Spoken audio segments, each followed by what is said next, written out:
In elementary school, computer games were all of the rage. Nothing felt more magical than going in for indoor recess and elbowing some kid in the face just so you can get on cool math games or Pop Tropica. We fought and we clawed to have these games be available in our school.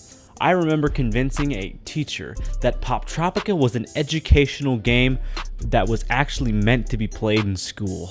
But alas, these games were temporary entertainment, as we were only in school for about 7 hours a day, and we only got to play these games for about 45 minutes of this day, if we were lucky. So when my mom got a computer in 2011, I was fucking ecstatic. All of the games that had been previously blocked by our school's firewall were now available to me. But after a while, Flash games could not entertain my ADD ass. I have already experienced some online MMO games before.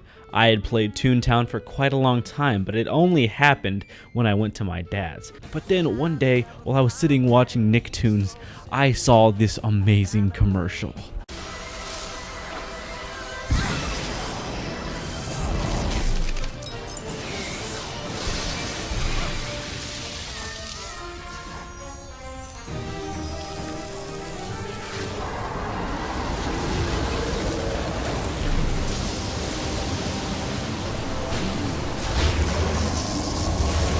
Visit wizard101.com for your free trial today. Rated everyone 10 and up. So, obviously, I had to check it out. So after pestering my mother for hours on end, I finally downloaded this game. This magical, wonderful game that was called Wizard 101. For those of you who have never played Wizard 101, let me give you a little insight. Wizard 101 was an MMORPG created by KingsIsle.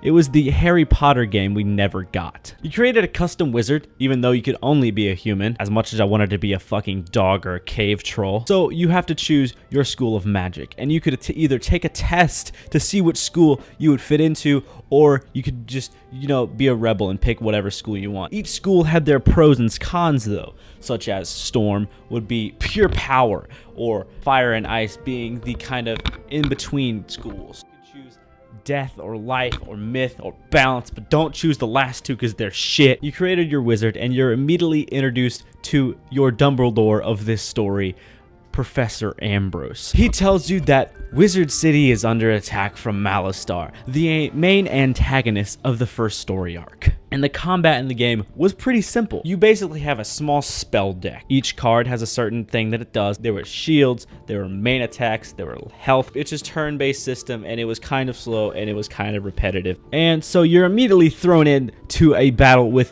one of the most powerful dark arts wizards of all time, a former teacher at this school known as Malistar. Malistar has a secret evil plan. After the death of his wife Sylvia, he plans to resurrect her from the dead with a dragon. This game is fucking bonkers. But this dragon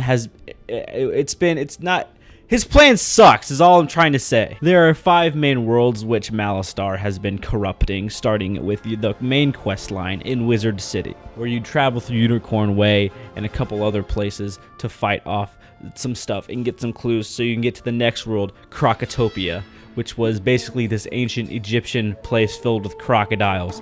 I don't know. This game gets fucking bonkers. And then the next world you'd go to was Marleybone, where this guy has been murdered and you have to solve a detective case with Sherlock Bones. This place is called Marleybone. It's filled with dogs, and they're all it's basically Sherlock Holmes with dogs and magic. Also, there's this evil hairless cat thing. And then after Marleybone, you go to Mushu, where there's cows and shit, and it's like samurais and shit. And after that, you finally get to Dragonspire, where you finally go and you defeat Malistar, and everything is happy and yay. But you could only go to those last 4 worlds after paying the membership fee. That's right, KingsIsle, a children's game company, has EA syndrome. Yeah, this game microtransactioned like a bitch. So if you pestered your mom long enough, such as I did, you could get a membership card. But that really did not affect the game, because If you did pay, the game was fucking insane.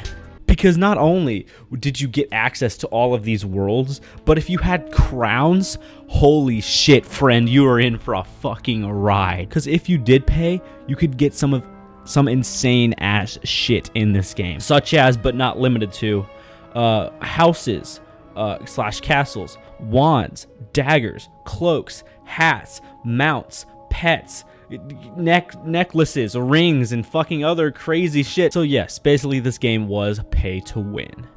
But that didn't destroy the game completely, because as previously stated, this game was fucking crazy if you paid for stuff. But as a kid, I didn't really care about the main story or all the new spells. I cared about the fucking massive sand castle shit.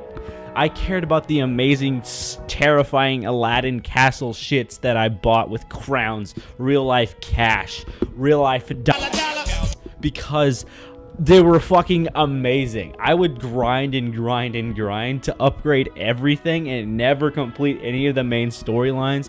I had a pig that could cast a Kraken spell or some shit. I had amazing fucking crazy ass plants that would probably try to eat me eventually. I had a genie lamp that's every day I'd go back to it and it would give me money, or a fucking plant that could eat me. I was very materialistic in this game because this game was fucking crazy for a child's game. It was like no other game I had played at the time. Lego Star Wars, yeah, you're fun for a while, but did you have a fucking crazy samurai cow? Yeah, Thrillville, you're cool as shit, but did you have, I don't know, dogs that did solve crimes? You see, while everybody else was playing Grand Theft Autos and Halos and Call of Duties, I was simply sitting here upgrading my wizard to have the most recent and crazy Panther mount. So yeah, it's safe to say this is one of my favorite games of all time. And that brings me to my closing argument. Why did I make this video? I don't honestly know. I started playing it yesterday again, and I texted Hannah yesterday and I said, hey, should I make a Wizard 101 video? And she said yes, and I said okay. So what is the message at the end of this video? It's to go back and try fun and nostalgic things from your childhood. You just might be pleasantly surprised by them. But yes, the soundtrack is nostalgic as fuck.